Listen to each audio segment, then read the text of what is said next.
আসসালামু আলাইকুম। আজকে আমার আম্মু বানিয়েছে বিফ হান্ডি। তো চলুন দেখানো যাক। আজকে আমার আম্মু নিয়েছে 1 কেজি মতো মাংস। এরপর মাংসটাকে ভালোভাবে কেটে ধুয়ে নেব আমরা। এবার একটি হাঁড়িতে ভালোভাবে সরিষার তেল দিয়ে লাগিয়ে নেব। আমরা এখানে দিয়েছি পেঁয়াজ কুচি, আদা বাটা, রসুন বাটা, টালা জিরা, ধনিয়ার গুঁড়া,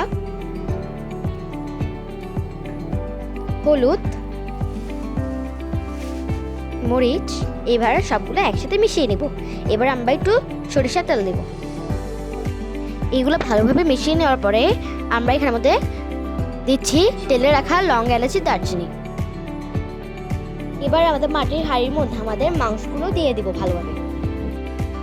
মাংসে একটু স্মোকি ফ্লেভার অ্যাড করবো, সেই কারণে একটি কয়লা গরম করে ওটার উপর একটুখানি সরিষার তেল দিয়ে দেবো। এবার এটা কিছুক্ষণ দমে রেখে দিব। এখন একটু আমরা চিতল পিঠা বানাবো। চিতল পিঠা খেতে অনেক মজা এবং সফট হয়েছিল, এবং আমরা নান রুটিও বানিয়েছি।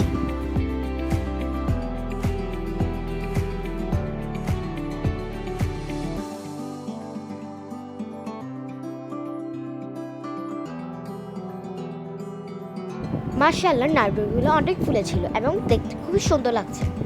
এবার আমাদের দমে দেওয়া বিফ হান্ডিটি তৈরি হয়ে গেছে। দেখুন কতটা সুন্দর লাগছে এবং কালারটি কত সুন্দর এসেছে। মাশাআল্লাহ। আজকের মতো এখানেই বিদায়। Bye bye.